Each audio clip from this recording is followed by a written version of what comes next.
My friends, Sudan is facing what is arguably one of the largest humanitarian crises in the entire world. When we talk about this, a common question that this channel could probably address is, what is the worst time and place to be alive as a person? And while over the course of this channel's history, we have covered a number of things that could be pretty heavy candidates for this very terrible short list, most of the things that we have talked about have at least gotten some degree of publicity and press coverage, at least enough that it actually fit the size of the conflict or disaster that we were talking about. People knew about Somalia as it was happening. Average Westerners heard about the ethnic cleansing that was involved in Bosnia and Rwanda. But the story that I'm going to be telling you all here today is one that continues to go largely underreported by Western media. It is something that people simply are not aware of. It is something that very may well be the largest humanitarian crisis of the current decade. This country has had 17 attempted coups. 7 of these coups were successful, and 4 civil wars. And yet what we are seeing right now may be the worst suffering this country has ever seen. What I am referring to is the ongoing civil war in Sudan, something that is arguably the largest humanitarian crisis on the planet,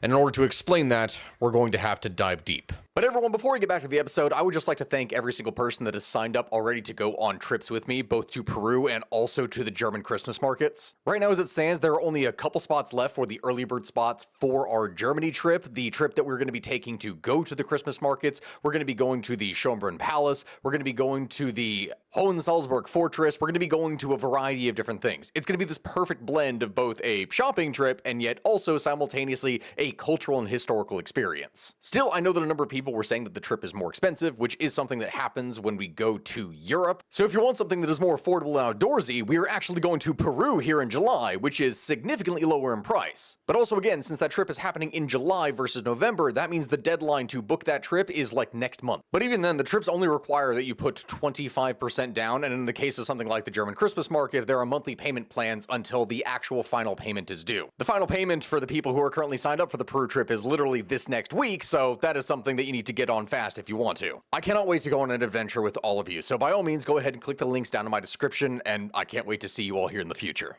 In keeping with the local customs and traditions that we utilize on this channel, we're going to be starting by zooming back for a healthy portion of context.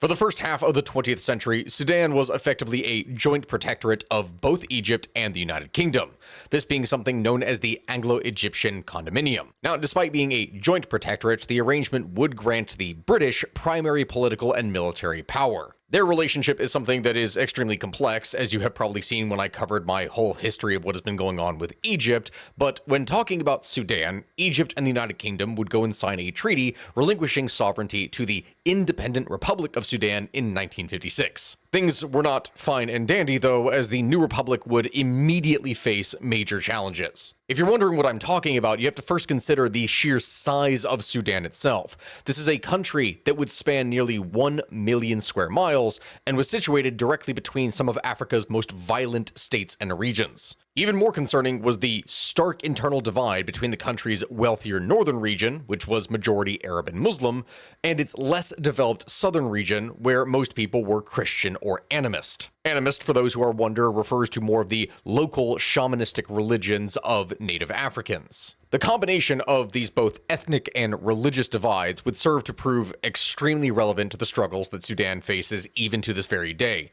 The Second Sudanese Civil War of 1983 to 2005 was a horror show of atrocities. You might remember Hollywood actors such as George Clooney going and raising awareness about the fighting in Darfur back then. Well, guess where Darfur is located? In Western Sudan. In fact, Darfur was ruled for centuries by the Fur people, which is, as you can probably guess, where it gets its name from. Now, at this point, it is a region comprising 5 states that cover the southwestern and western portions of the country, which would include West Darfur, Central Darfur, South Darfur, and East Darfur, as well as the largest North Darfur. It's literally all of it. It's the directions. You can guess that. These will all come into play later, though. But this area is relevant to so many of the conflicts that this country has endured, including the main topic of this video. So it's important that I stress this from the very beginning that we are going to be mentioning Darfur a lot here. But in order to fully understand the players in this story, we're going to have to travel back to the 1980s. The starting point that we're going to be choosing for our more troubled story is in 1989. In this year, General Omar al-Bashir would take power in a military coup. In 1991, he would go and reinstitute Sharia law, and this would include corporal punishment, meaning that men could and frequently did flog women publicly in the street. This is something that happened. He even would go on to support Iraq with troops in the Persian Gulf War. And while many of these things are morally questionable, his main efforts, though, were not on the outside, but rather internal. The majority of these efforts were focused on the ongoing civil war in the south of the country. You see, my friends, numerous ceasefires, agreements, and peace discussions would occur during the 1990s and in the very early years of the 21st century. But when all this was going down, it would yield very little success. The government of Sudan and rebels would eventually sign an agreement in January of 2005, this being something known as the Comprehensive Peace Agreement, or CPA, finally ending the country's long-running civil war. The CPA would provide for a new constitution, and it would outline new measures for sharing power, for distributing wealth, and for providing security in the country. It also would allow for a separate administration for southern Sudan, and would stipulate that a referendum on independence for that region would be held in 6 years, these being key issues for the rebels. So it was then, 6 years later, in 2011, these southern regions would vote in a referendum and would become the world's newest country at the time, South Sudan. This is all well and good, but it does not mean that conflict was at an end in Sudan. In fact, a separate conflict would remain unresolved and was centered in the Darfur region. This would all start back in 2003, when rebels would launch an insurrection to protest what they claimed was the Sudanese government's disregard for the western region and its non-Arab population. In response to this, Bashir would choose to not rely on the Sudanese Armed Forces and instead decided to equip and support Arab militias, people who would become known as Janjaweed.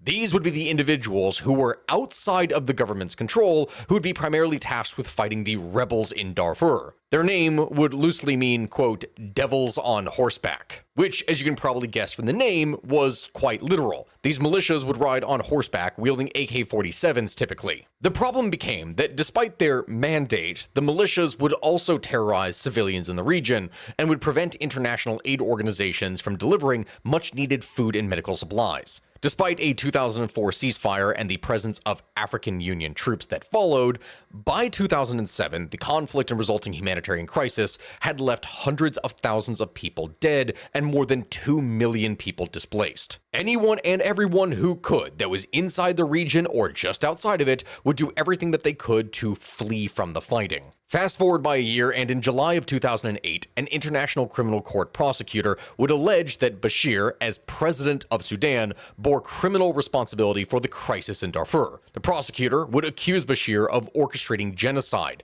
war crimes, and crimes against humanity in the region, and would seek a warrant for his arrest. Of course, the Sudanese government would deny the charges and proclaim Bashir's innocence, but that really wasn't going to work. On March 4th, 2009, the ICC would issue an arrest warrant for Bashir on charges of war crimes and crimes against humanity, but not genocide. While this last part was not added on, the warrant would mark the first time that the ICC had sought the arrest for a sitting head of state. Usually, when this has happened in the past, it was for a former head of state. Either way, that really wouldn't matter, because the charge for genocide that I had mentioned there before that wasn't applied, a year later, in July, another warrant would be issued for Bashir that would charge him with genocide. Now, moving on from this, those Arab militias that I mentioned previously that Bashir had called into action, they're the ones who were committing the crimes under Bashir's orders.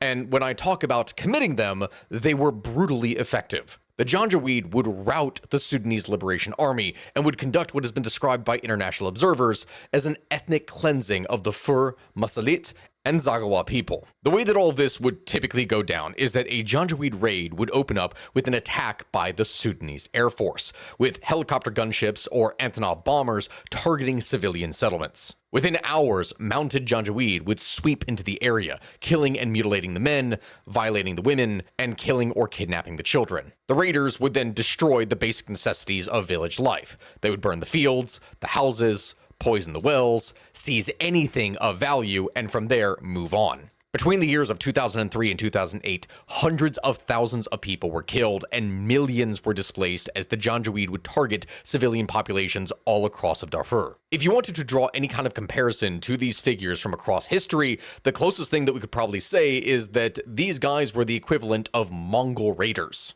And just like the Khan, one promising soldier among these Janjaweed raiders would end up showing immense promise. This individual's name was Mohammed Hamdan Dagalo, better known to nearly all as simply Hemedti. Bashir would take notice of Hemedti and would give him multiple promotions. Meanwhile, the Sudanese Armed Forces continued to work hand in hand with the Janjaweed, led by their now highest-ranking general, Abdel Fattah al-Burhan.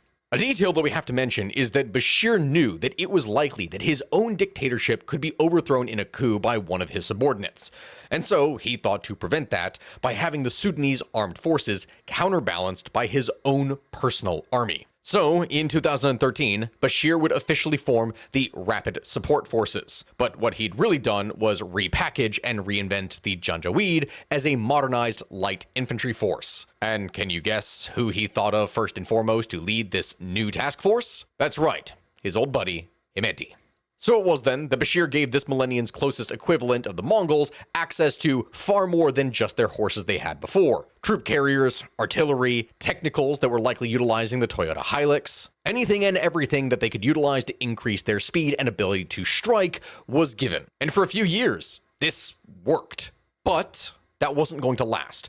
And then the last thing that Bashir thought possible would happen. The leaders of these two forces, who were supposed to protect him from each other, decided to instead join forces to overthrow him. If you're wondering what it is that I mean, what had really happened was that Bashir released the country's budget for the year of 2018, and it included over 60% of the country's entire revenue to be put towards, quote, security and sovereignty, or in other words, the military. That is right. 60% of the entire budget for the state was dedicated to the military. As you can likely imagine, once this news became public, the people would flip out, and massive protest would then take place. Which brings us to a very specific point that needs to be made about autocratic countries. One of the key problems with those that do not utilize democratic means in order to rule and govern is that one autocratic ruler can simply be easily replaced by another, and this becomes exceptionally easy when there is a lot of civil unrest. Well, both of the generals had noticed that this time around, the protests in Khartoum were outright calling for Bashir to be removed. And they realized then that this was their best opportunity to not only replace Bashir with popular support, but to also take advantage of the power vacuum that this would cause. And you know what happened? It would work spectacularly well even. And Bashir was replaced without really too much struggle, being imprisoned in Khartoum and not actually handed over to the ICC. What happens next is what pretty much anyone could guess would happen. The next couple of years were spent with the two generals dragging their feet on transitioning the government to civilian rule, and this was highlighted by the Khartoum Massacre. The Khartoum Massacre would occur on the 3rd of June 2019, when the armed forces of the Sudanese Transitional Military Council, commanded by al-Burhan and Hemedti, would go on to use heavy gunfire and tear gas to disperse a sit-in by protesters in Khartoum, which would kill over 100 people. Then, in order to get rid of them, at least 40 of the bodies were just thrown into the Nile River. This was just the fatalities, though. Hundreds of unarmed citizens were injured, with many hundred more arrested. Many families were terrorized in their homes across Sudan, and the RSF would also intimately violate more than 70 women and men during this time. In order to stop news from getting out, the internet was almost completely blocked in Sudan in the days following the massacre, which would make it extremely difficult to estimate the number of victims. Still, though, it does not mean that no news would get out and international outrage would follow. In August of 2019, in response to international pressure and mediation by the African Union and Ethiopia, the military would agree to share power in an interim joint civilian military unity government called the Transitional Sovereignty Council, something that would be headed by a civilian prime minister, Abdallah Hamdok, with elections to be held in 2023. This would not happen, though. It's likely that both al-Burhan and Hemedti knew that their power was going to be reined in by a civilian government. And so, in October of 2021, the SAF and RSF would seize power of the country in another coup. This, in turn, puts us right back into square one, right? Well, yes, but also, the relationship between these two was about to go south. Al-Burhan would go and install some officials back into office who had previously served under al-Bashir. Hemedti would take this as a negative sign, since he is an Arab from Darfur, and the officials were part of the Khartoum elites who had historically looked down upon those from Darfur. Tensions between the RSF and the SAF would then begin to escalate over the course of February of 2023, as the RSF began to recruit members all across Sudan. Over the course of February and going into early March, the military would build up in the Sudanese capital of Khartoum, until eventually a deal was brokered on the 11th of March for a ceasefire and the RSF would withdraw. So it's over, right? No.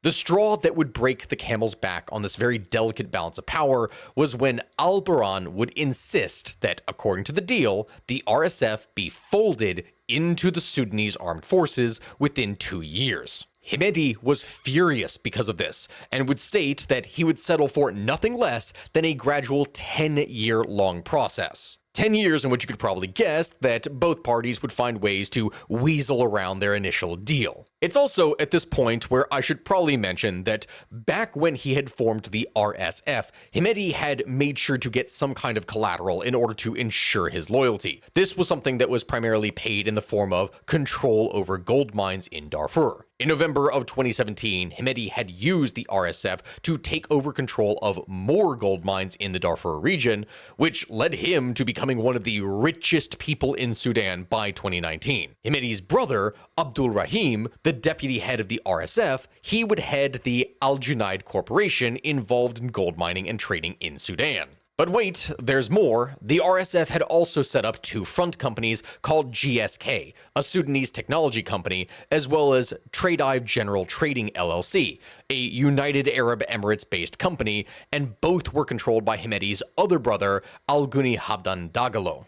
What they would do is use the gold mining to fund their operations, and the front companies would get paid by foreign buyers. The gold that was mined in Sudan would be sent to Dubai in the United Arab Emirates, where Hemedti would keep most of his money, which he would in turn use to fund the RSF. In 2019, Global Witness would report that the UAE was a key supplier of military equipment to the RSF. And it has been known and reported on that Hemedti was funded by the United Arab Emirates and would meet with its leader, Sheikh Mohammed bin Zayed Al Nahyan, in February of 2022. According to Sudanese diplomats, his closest ally in the Emirates is the country's vice president, Mansour bin Zayed Al Nahyan. According to the New York Times, the United Arab Emirates, which was supporting the RSF, would conduct a covert operation in late 2023 under the pretense of aiding refugees in neighboring Chad. The operation would involve supplying weapons and drones to the RSF, providing medical treatment to wounded fighters, and airlifting severe cases to one of its military hospitals. The operation was headquartered at an airfield and a hospital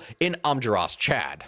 Hemedti made all of these connections by supplying tens of thousands of fighters for wars in both Libya and Yemen, and he also made more powerful friends by smuggling weapons into Chad and Libya. So, when al-Burhan made his 2-year ultimatum, Hemedti was able to quite confidently say, no, I don't think that I will. And so it was then, on April 15th, 2023, that something terrible would befall the people of Sudan. Another civil war.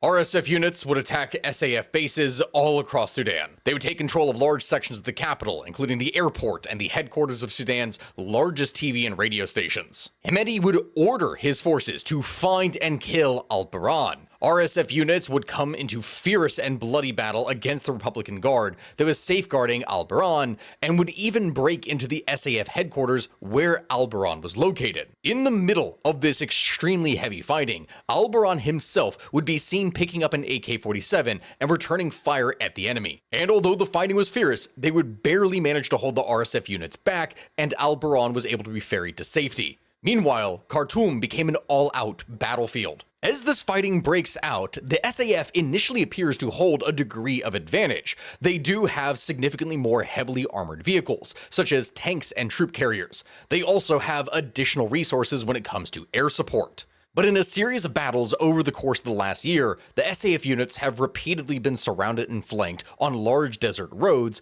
by Hemedti's faster and significantly more agile RSF troops who are racing past primarily in technical pickup trucks. Some battlefields in these circumstances might as well have just been the Toyota War 2.0. But in addition to support from Japanese automakers, other regional and outside players would keep showing up over the course of the war. It's become, for all intents and purposes, an open proxy war. Egypt is supporting the SAF, and the RSF have been supported by Russia due to Hemedti's gold smuggling operations, in which Russia uses it to supersede Western trade sanctions by trading weapons for gold. Because of this, Wagner Group mercenaries have been spotted in Sudan. And in accordance with the old saying, the enemy of my enemy is my friend, none other than Volodymyr Zelensky has responded by sending over 100 Ukrainian special ops troops to al-Burhan, who were seen engaging in combat with the Wagner troops in downtown Khartoum at one point. Now, considering what it is that we've talked about, and before I continue, I want to make one thing clear. Some of you who are watching this video may think that, oh, the SAF are definitively the good guys in the scenario. But no, there are no good guys in this situation, much as the same as happens with any geopolitical issue. Sudanese armed forces have also been accused of significant war crimes as well as genocide. SAF have also been known to pillage the areas in which they have been through. And right now, in the city of Khartoum, there are thousands of women who have reportedly been intimately violated by soldiers of both the SAF and the RSF. This is one of the reasons why it's been one of the worst times and places in which one can be alive in today's day and age. The RSF have been compared to a swarm of locusts, laying devastation to everything that they touch. And while they don't typically control all of the territory they conquer, much like the Mongols, they thoroughly demolish everything in sight when they do roll through. Again, much like the Mongols. The SAF, meanwhile, have been known to just shell densely populated areas regardless of potential civilian casualties and who is actually involved. It is a lose-lose situation no matter what it is that you look at. And because the United Arab Emirates supported the RSF, Iran started sending weapons, drones, and other support to the SAF, because the United Arab Emirates is a rival of theirs who has been trying to push Iran out of the Red Sea region for years now. So of course that has to happen. This brings us of course to the question of what exactly has been happening then. Well, so far, the SAF has just been taking loss after loss after loss. You may wonder why that is when they seem to have significantly more armor and air support. Well, remember the wars in Libya and Yemen where Hemedti forces were sent? Or perhaps all the problems that they caused in the early 2000s out in Darfur? You can probably see what I'm getting at here. These troops are significantly more experienced. In this conflict, despite technically being outclassed, Hemedti has brought warriors who have been tested over and over and over again in battle previously, while the SAF has had to increasingly replace its losses with fresh and untested troops. This, in turn, is making a massive difference. Hemedti's RSF troops have won battle after battle, including one in June where they killed over 1,000 SAF troops in just one fight. The single largest loss of life in the history of the SAF. The rest of the SAF troops were recorded on cell phone videos fleeing the battlefield. From all of this, Hemedti just seems to be a better tactician. Of course, that is not to say that it has been completely one-sided. It seemed for a moment in February, after a decisive victory, that things were finally turning around for the SAF. But as time went on, losses kept mounting. The way that things seem to be set up is that the SAF has the defensive advantage. Existing garrisons have been surrounded by RSF forces and have managed to survive the sieges thanks to airdrop supplies. But when it comes to open ground, the RSF has significantly more of an advantage in terms of speed and mobility, which can be a decisive factor in warfare. The RSF also have a large component of fighters from Chad, who fled the country during the civil war that plagued it from 2005 to 2010. In fact, Chadian fighters were some of the first recruits into the RSF because they were widely known for their courage and battlefield experience. But how is that used on the battlefield, you may wonder? Well, what's really nuts here is that the RSF are known for using some rather ancient but still extremely effective tactics surprisingly well. Their strategy of overwhelming and attacking areas and then falling back in case of any air support is reminiscent of the Mongols' famed feigned retreat strategy. Feigned. It's a little bit confusing when I say it like that. They also use ambushes in a very similar manner, as well as actually leaving a city in order to test whether or not it has truly bent the knee before, if it has not actually, returning to destroy it. This is a common tactic that the Mongols would utilize in order to test the loyalty of their subjects, that if someone gave up without a fight and then tried to fight back afterwards, they would be completely and utterly obliterated. On the reverse hand, for the SAF, when analyzing the Sudanese army's hierarchy and battle readiness, it becomes clear that the military is plagued by a host of deeply rooted structural issues. From a lack of discipline to internal political disputes to competing interests and loyalties, the army is grappling with systemic challenges that go a long way towards explaining how just incredibly ineffective they have been on the battlefield. As an example, regarding the military ammunition for the Sudanese army, it has been subject to sanctions by the Security Council under Resolution 1591 since the year 2005. This includes an arms embargo due to the army's involvement in the Darfur conflict in the western part of the country, which is a key factor that has severely weakened the military. Additionally, personal interests in political infighting are endemic problems that completely undermine the Sudanese army's ability to combat the RSF. Leaders within the military have largely immersed themselves in both politics as well as various business endeavors to try and enrich themselves, with many of their members having more of an interest in other things besides protecting the nation and its citizens. Therefore, some of the most prominent problems that the army faces are shifting loyalties among the elites, inaction and inability to do anything, as well as the transition, or you could say desertion, of many soldiers to the ranks of the RSF, which actually pays its troops more, because go figure, access to gold. As an example, a number of high-ranking army leaders actually requested to be assigned to work with the RSF before the outbreak of hostilities, just so that they could get closer to them. Currently, there are a number of officers who were part of the Sudanese army, and yet now are fighting in the ranks of the RSF, including Major General Osman Mohammed Hamid. With all of these divides, it really is no surprise then that the army's strategy in the war has been largely ineffective, and they have oftentimes been accused of not factoring in the protection of these Sudanese citizens into their objectives. The average Sudanese citizen has lost most of their trust in the army, as it has mostly appeared to be confused, retreating, and making many significant fatal mistakes which lead to the deaths of dozens of civilians. It should be noted that the military suffers from intelligence failures and political infiltration across the board, with very few efforts being taken to curb the RSF's growing power in the capital.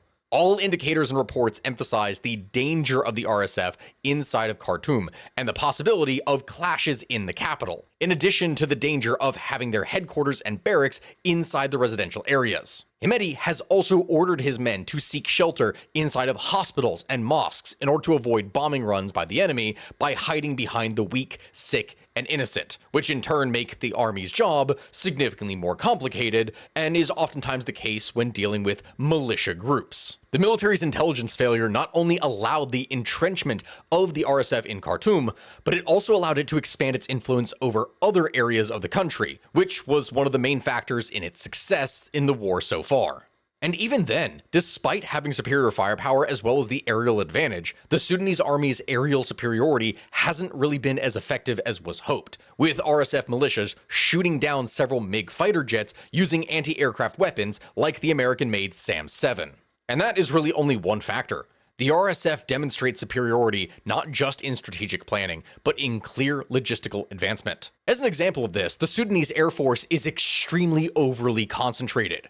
If Wadi Sedna military base, which is the main air base in central Sudan located north of Omdurman, falls, this would mean that the Air Force, which the army entirely relies on in its advance against the militias, would be completely out of the equation and give RSF the firm upper hand on the ground. Which, then, contrary to the Sudanese military's stagnation and clumsy approach to the war, the RSF has been able to adapt and create dynamic strategies in order to be able to forge alliances with local and international actors. Each area the RSF controls is managed in a way that suits the specific social conditions. Since the outbreak of the war, the RSF refined its intelligence capabilities, primarily due to an influx of logistical support from regional powers. With one example being that some reports indicate that the RSF has the ability to use satellite imagery that has been attained through its relationship with Wagner. According to another source, Wagner mercenaries would purchase 2 high-precision surveillance satellites from Changguang Satellite Technology, or CGST. This being a Chinese company specializing in satellite technology. This technology enabled Wagner to acquire satellite images of Ukraine and areas in Africa while its mercenaries were active, including in Libya, Sudan, Central African Republic, and Mali, all according to these reports. What the RSF does is it adopts the street warfare methods that is used by independent gangs in order to attack and control specific strategic locations. It deliberately kills as a means to intimidate citizens with the aim of looting their properties and displacing them from their homes. What is more surprising in the case of the Sudanese army is that the army is being defeated by militias that historically it has experience combating. The Sudanese army has not fought outside of Sudan in the past 70 years. All of its combat experience comes specifically from operations in outer-lying provinces or focused on quelling demonstrations inside of the capital. But despite this long history of civil conflict and the experience that one should be able to gain from it, the army is currently retreating before forces that it is supposed to know everything about, given, again, the previously close relationship between the army and the RSF in the past. One example of this is Wad Madani in east-central Sudan and the extreme ease in which it fell. According to local sources, elements of the RSF infiltrated neighborhoods as civilians. From there, they would form sleeper cells and changed into their militia uniforms for the attack. Sources indicate that the leader of the attacking force was known as Abu Akla Hekal, who belongs to one of the large tribes that forms a significant population in Wad Madani and its surroundings. There, they bought the loyalty of some of the army officers and soldiers and would declare his allegiance to the RSF. Hekal had actually joined the SAF along with the elements of the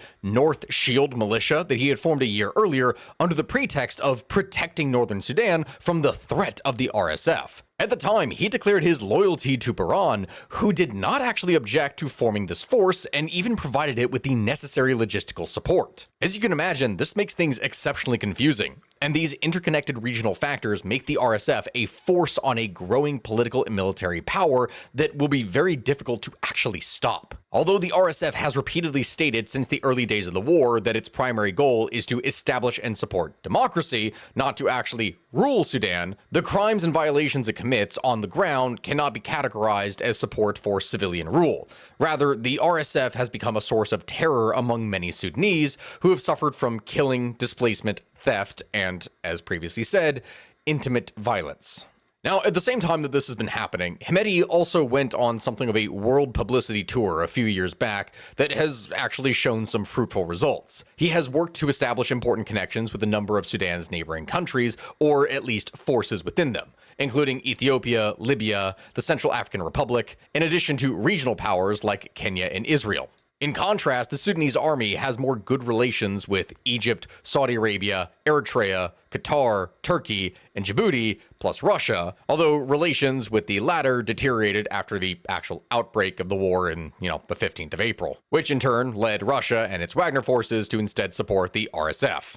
The reason for all of this networking is very likely that Hemedti is looking to obtain international recognition for his leadership in order to be ready when actual ceasefire talks start. Then he can suggest splitting off Darfur and perhaps the rest of the southern half of Sudan into being a new country, similar to how South Sudan left the country in 2011.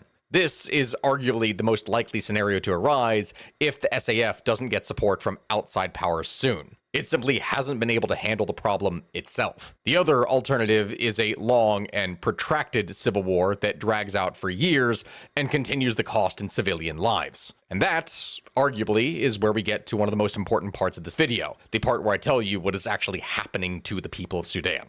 What we're talking about here is a country with nearly 50 million people. Just north of 10 million people have already been displaced. That is 20% of the entire population. 19 million school-aged children will have no classes to go to. Meanwhile, the fighting in Khartoum has persisted, and incidents of violence across the country are on the rise, including in Darfur. The assassination of Khamis Akbar, the governor of the province of West Darfur, on June 15, 2023, this would mark an escalation. Akbar had recently accused the RSF of renewed genocidal attacks against minorities and was advocating for international intervention to protect civilians in Darfur when he was killed, which was most likely by RSF militants, though this could not definitively be proven.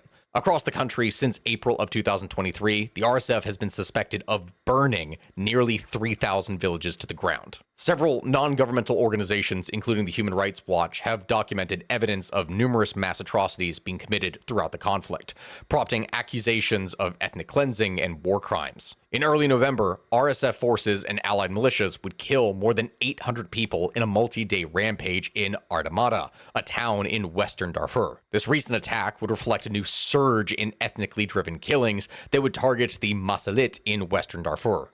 It had grown to such a level that the UN High Commissioner for Refugees, Filippo Grandi, would warn that the current violence is emblematic of the genocide that happened in Darfur and killed an estimated 300,000 people over the course of 2003 to 2005. A statement made by the UN in January would indicate that between 10,000 to 15,000 people had been killed last year due to specifically ethnic violence by the RSF and its allies in West Darfur. Most of these were of the Masalit ethnic group. Over the past 3 months, up to 143,000 people have been displaced from al-Bashir in North Darfur due to this violence.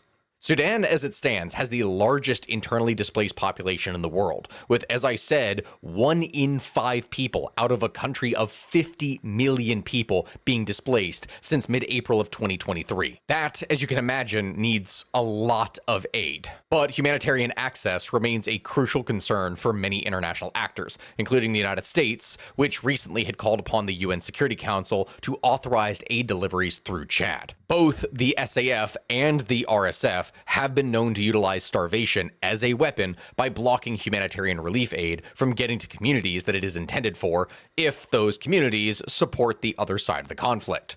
In what is probably the sickest part of the entire scenario, though I have mentioned it before, the RSF has specifically been accused of utilizing intimate violation as a weapon.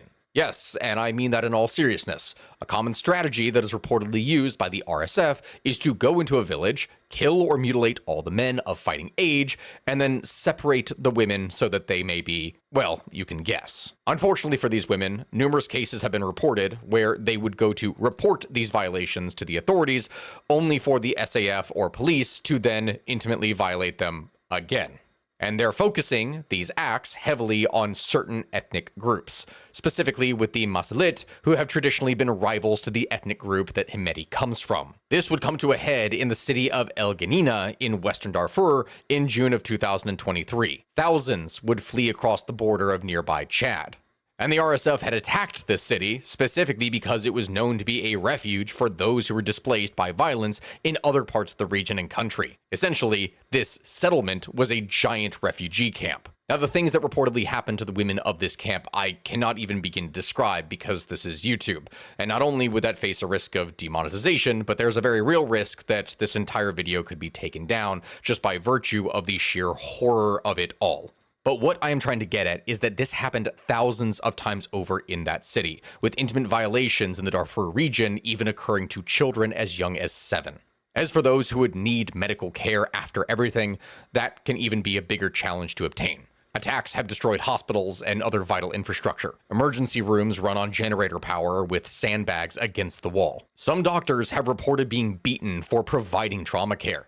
SAF soldiers regularly harass and beat hospital staff for treating any RSF soldiers, and RSF soldiers attack and raid them for medical supplies, thus no one is safe. 39 of Khartoum's 59 hospitals have been shut down by artillery fire and aerial bombing since the fighting had started. Most of the remaining medical facilities have been battered by gunfire or overwhelmed by casualties. In the northern Darfur capital city of al-Bashir, the only regional hospital with any surgical capacity was attacked and closed in June of 2024. In August of 2023, the United Nations would state that the conflict in Sudan was spiraling out of control as refugees continued to flee the country and the health system completely collapsed, in turn raising fears of disease outbreaks. Cancer care has all but collapsed in the country, as well as any dialysis treatment. Vast portions of the country have no access at all to gynecological or any other kind of care. At one point, there were specifically 2 gynecologists left in the entirety of al-Bashir, a city with 500,000 people. An estimated 1.1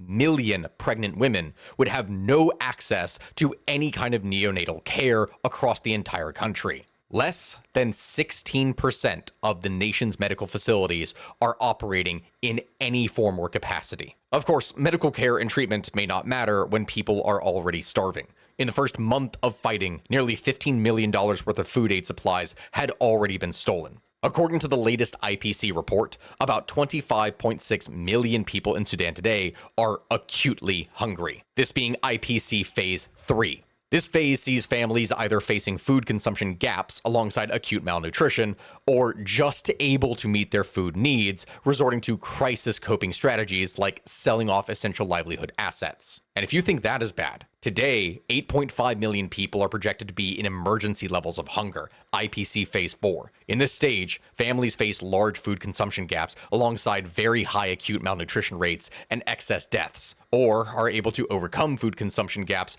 only by selling off the few assets that they have left. Loss of income at this stage is irreversible, and between 15 to 30% of the population is acutely malnourished. Finally, though, nearly 800,000 people are already in catastrophe or famine states, IPC Phase Level 5, meaning that they are starting to suffer the effects of chronic malnutrition.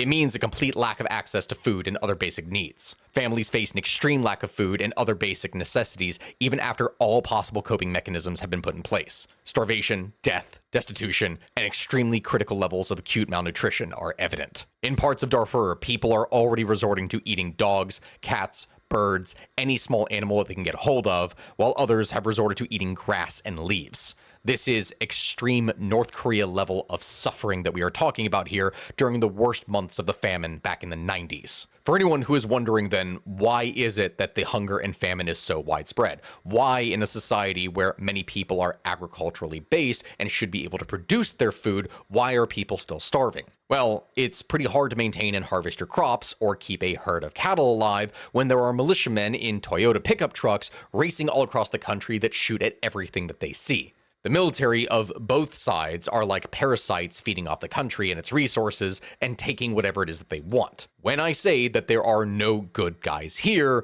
that is exactly what it is that I mean. In the end, for the millions of people who are starving within the country, it doesn't really matter all that much as to who actually wins. The result is pretty much the same regardless. Arguably, one of the most shocking parts about this entire story is specifically that for many of you, this is probably the first time that you have heard of it. There is very little coverage of it within Western media sources. Instead, primarily attention has been given to Ukraine and Israel and other areas of the world. What has been happening in Sudan has largely been left alone.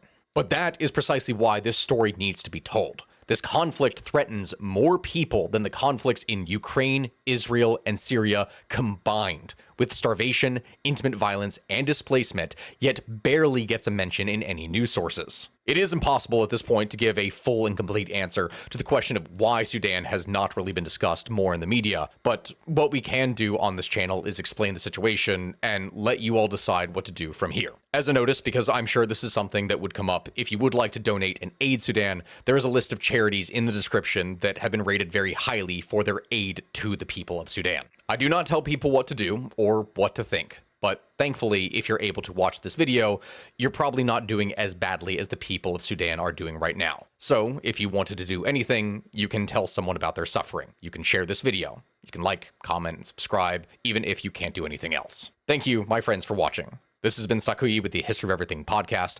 I ask that you like, comment, subscribe, and let me know in the comment section below if there's any other thing that you would like for us to cover or do a deep dive into explaining the context, history, and background of. I appreciate each and every one of you, and I'll see you next time. Goodbye, my friends.